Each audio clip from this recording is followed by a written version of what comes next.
नमस्कार, मेरा नाम हिमांशु धवन और आज आपके सामने कुछ फैक्ट्स लेकर आया हूँ। पहले आप फैक्ट्स देखो बिफोर और आफ्टर। जिनको स्पर्म काउंट कम होता है या जिनको ओलिगोस्पर्मिया की प्रॉब्लम है या जिनको मोटिलिटी कम रहती है, मॉर्फोलॉजी कम रहती है, ये रिपोर्ट उनके लिए।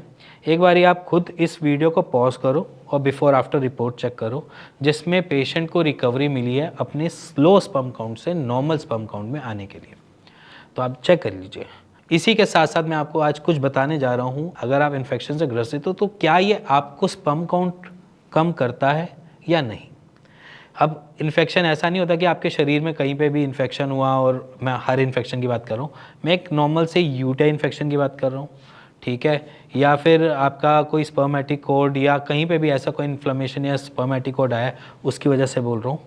मैं सिंपली एक ही चीज़ समझाने की कोशिश कर रहा हूँ। इन्फेक्शन अगर आपके किसी भी जगह पे आएगा या आपके शरीर पे कहीं पे भी आएगा, वो भी आपके स्पर्म काउंट को लो करता है, अगर जब तक आप एंटीबायोटिक खा रहे हो तो। वो बेसिकली इसलिए कह रहा हूँ क्योंकि बेसिकली अगर कोई भी इन्फेक्शन आपके शरीर में है, चाहे वो आपका थ्रोट इन्फेक्शन क्यों ना हो, अगर उसके लिए आप एजिथ्रोमाइसिन खा रहे हो या कोई भी ऐसी टैबलेट खा रहे हो जो इन्फेक्शन हटाने के लिए, वो भी आपके स्पर्म काउंट लो करता है। क्योंकि एक तरीके से समझो, एंटीबायोटिक्स करती कैसे काम है, उनका मॉडल क्या है काम करने का, उनका तरीका क्या है काम करने का। उनका काम है तरीका कि कोई भी ऐसी आइडेंटिफाई बॉडीज़ जो आपके ऊपर अटैक कर रही हैं, जो बॉडी का पार्ट नहीं है, उनको हराना, उनको मारना, ठीक है। तो उस कैटेगरी में क्या होता है कि कुछ पेशेंट्स अपने एंटीबायोटिक्स खा रहे होते हैं। अब कुछ कुछ पेशेंट होते हैं 7-7 दिन, 10-10 दिन, और ऐसे भी पेशेंट मिले हैं जिन्होंने 30-30 दिन भी एंटीबायोटिक्स खा रखी होती हैं। डॉट वॉट की बात अलग है, क्लोसिस वगैरह या ट्यूमर की बात अलग है, बट जो एक एक महीना आईवी पे इन्फेक्शन के या आईवी से एंटीबायोटिक्स ले रहे हैं या इंजेक्शंस ले रहे हैं या फिर वो सिर्फ एक ऐसे ऑरल पिल्स की तरह भी खा रहे हैं, तो वहाँ पर भी हम देखते हैं जब भी इन्फेक्शन होता है तो आपके स्पर्म काउंट लो का होने का कारण यही है कि वो स्पर्म को एक अनआइडेंटिफाई बॉडी की तरह बॉडी में देखना चालू कर देते हैं, जिसकी वजह से आपके स्पर्म काउंट बनने थोड़े से कम हो जाते हैं या फिर वो डेड होने चालू हो जाते हैं। बेसिकली ऐसा इफ़ेक्ट हम देखने को मिलता है।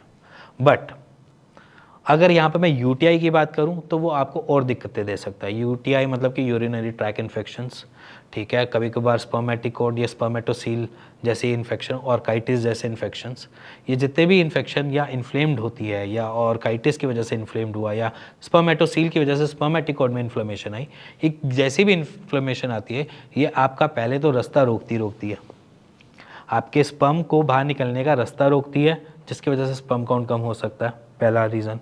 दूसरा, इन्फेक्शन होने की वजह से आपके पस सेल्स बहुत ज़्यादा बढ़ा देती है।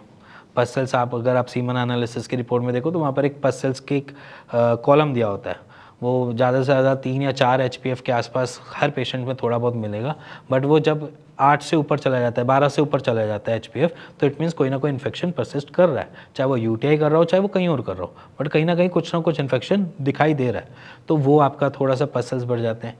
इस केस में मोटिलिटी मॉर्फोलॉजी थोड़ी बहुत ख़राब हो जाती है। तो अगर आपके कोई भी बॉडी में इन्फेक्शन आता है तो वो आपके स्पर्म काउंट पे थोड़ा असर डालता है अगर आप एंटीबायोटिक्स खा रहे हो। मैं ऐसा बिल्कुल नहीं कहता कि एंटीबायोटिक मत खाओ, एंटीबायोटिक खाना हमारे लिए ज़रूरी है, किसी भी इन्फेक्शन को हराना हमारे लिए ज़रूरी है। कुछ टाइम का आपके अंदर दिक्कत आएगी, उसके बाद धीरे धीरे जब एंटीबायोटिक छूटेगी तो वो अपने आप ही नॉर्मल हो जाता है। ये एक नॉर्मल सी दिक्कत है जो पेशेंट्स फेस करते हैं, क्योंकि बहुत सारे पेशेंट्स हमारे पास तब आए हैं जब उनको हाई ग्रेड फीवर था, उन्होंने इन्फेक्शन के लिए अपनी मेडिसिन इनटेक करी, चाहे उसमें PCM करी, चाहे उसमें उन्होंने कोई भी एंटीबायोटिक खाई, उसके बाद उनके स्पर्म काउंट थोड़े लो मिले, फिर उसके बाद जैसे जैसे उनकी तबीयत सुधरती गई और उसके महीने या 2 महीने बाद उनकी रिपोर्ट्स नॉर्मल आनी चालू हो गई। इसमें ऐसा नहीं था कि सारा का सारा दवाइयों ने पूरा उनको किया, उसमें थोड़ी हेल्प उनका शरीर भी करता है।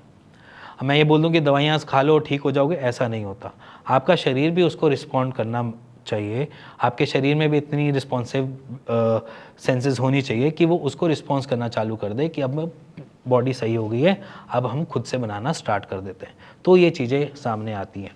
तो सिंपली अगर आपको कभी भी इन्फेक्शन हुआ है शरीर में या यूटीआई या कोई सा भी इन्फेक्शन, एंटीबायोटिक खा रहे हैं और उस दौरान आपने रिपोर्ट करवा लिया, तो घबराओ मत, क्या पता उसके बाद नॉर्मल भी हो जाए। बट अगर आपको वो नॉर्मल नहीं हो रहा तो आप अपने आसपास किसी भी फिजिशियन से बैठ के या उनसे कंसल्ट करके बात कर सकते हैं।